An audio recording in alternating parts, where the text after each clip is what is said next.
So, Glenn, looking back at USC, the first half success, second half not as much success. What did you kind of see that worked so well for you, and then why weren't you maybe able to sustain that? Yeah, I was pleased. Obviously, like I say, the first half, the start fast mentality. That's something we had been talking about. A couple of games previous, we hadn't necessarily started as fast, particularly with the points. We've been able to move the ball a little bit, but not able to generate as many points early in the game. So that was encouraging. We were able to create a little bit of confidence, a little bit of momentum early, which was positive. We had a little low in the third quarter, but pleased with how they responded in the fourth quarter and was able to move the ball again. So I think there's a lot to pull from that. I think there's some confidence there, and look to obviously build on it. The physicality was very noticeable from the outset. You guys were your O line was running guys downfield, and also the quick game. You guys were getting the ball really quickly to a lot of your playmakers. So, how did it feel just kind of having all that sort of come together?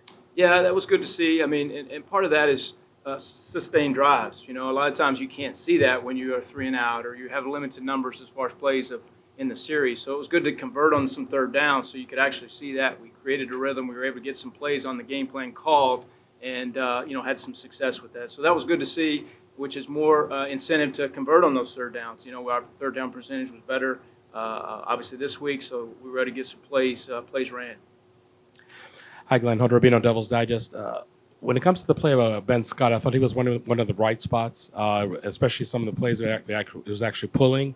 Can you just talk about his development from week one until now? What have you seen from him anchoring the front five? I totally agree. That was probably Ben's best game. I think he's growing into that new position. Obviously being center, there's a lot on that plate just from a mental perspective, not only the physical. So I think he's in a great place. He's really taking control as far as a leadership role, and we're really challenging him to take it to the next level. Michelle Gardner, Arizona Republic. Coach, I wanted to ask about the offensive line. First half, they did a great job. There were no sacks. Second half, 5 sacks, and from then you were playing behind the chains. So are you a little bit concerned with the amount of sacks that the offensive line has given up, especially in the second half? Yeah, that was not necessarily at the time of the game. The week before, it was actually in the first half we had some protection issues. So I wouldn't say necessarily the point of the game. I mean, the pass protection in general is a point of emphasis. From a game planning perspective, we've definitely tried to explore all avenues in protection, whether it be, max protection, 5-man protection, whatever the case may be. So I thought those guys did a nice job, from their end. The USC crew, they're obviously athletic. They brought a lot of exotic looks with twists and blitzes and so forth. So that presented some problems in itself. So it is a point of emphasis. We've talked about it. But I wouldn't say it's just on the O-line. I mean, there's part of the running backs are part of that, the tight ends were part of that, the quarterback's part of that. So it's a collective effort for sure. I asked Emery the same question. Not only was it the first loss for Washington last week, but it looks like the defensive play was really out of character. Is it kind of a tricky proposition, if you will, preparing for this game when you watch the game film preceding the UCLA game and then you watch the UCLA game, trying to figure out, what is the true state of the Washington defense and how you scheme for it? Yeah, I think you look at it in totality, though. I think you look at it, with what they've put on film up to this point. I don't think you put some onus on that on the last game, obviously, but I think you look at it in totality to figure out kind of schematically what they are from a personnel standpoint, who they are. So I think that's been the approach. I think they bring a lot of challenges to the table. So we definitely have to step up and play a good game for sure.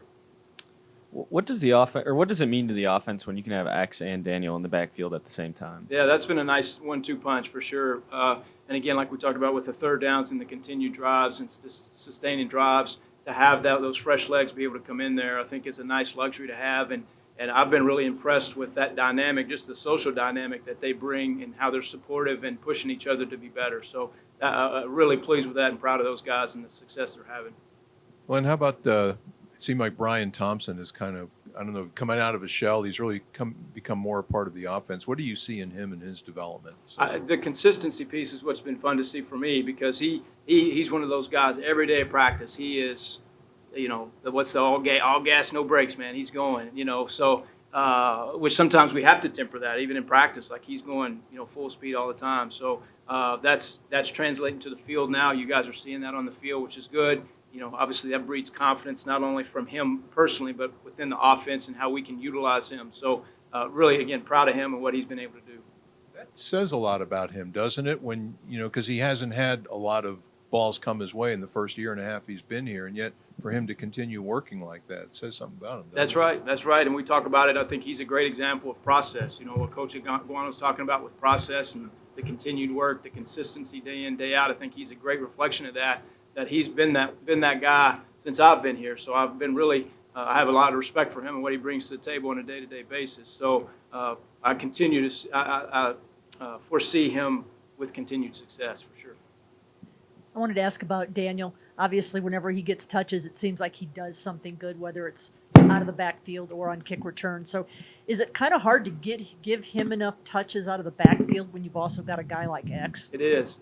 But it's a good problem to have. That's one thing even coming from last season and the production he had last season in minimal carries or touches that we knew and hoped that was going to be the case. So, that it is a tricky, equation to try to figure out. But, I think he's engaged. He's definitely ready to take that challenge when presented. So it is a fine line, and it's a good problem to have.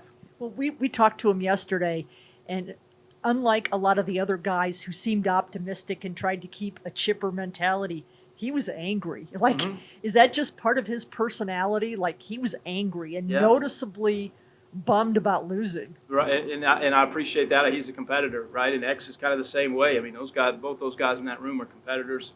They want to be out there. They want to contribute. They want to be a part of the success. So I appreciate that and respect that. So, and I think that's partly why those guys are so successful. Glenn, what kind of jumps out at you about Washington's defensive approach or personnel? Well, they're big athletic guys. I mean, particularly up front, they have some big old guys up front that really anchor in there, really support the run game, do a good job that way. So, particularly talking about the offensive line, they have their hands full with some big guys up front. They'll change some personnel groupings a little bit here and there. They got a couple of linebackers that are pretty athletic, that can run, that match up with the backs pretty good. So, I think they bring a lot of problems to the table, and we're gonna have to play well. When you're preparing for a new coaching staff out of school and they're 4 games in or whatever, do you go back and look even earlier to stuff that they did at Fresno? Or yeah, I think you can.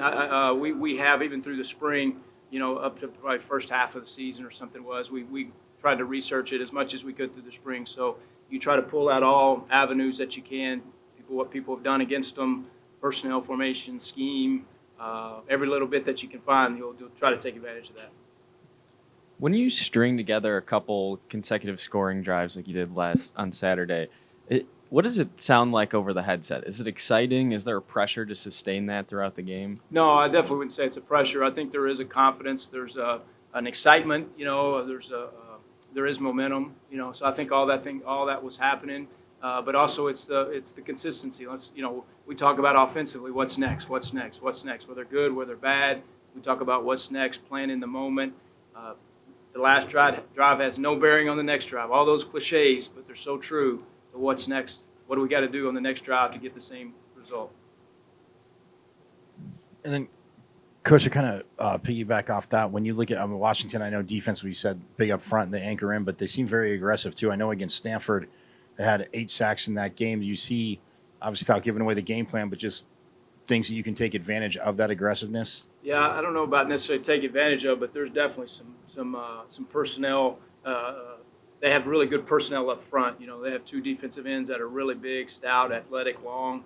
That brings some problems not only in the pass game but the run game. So we've tried to explore, as in the pass protection and run game, how can we minimize that effect and create some production.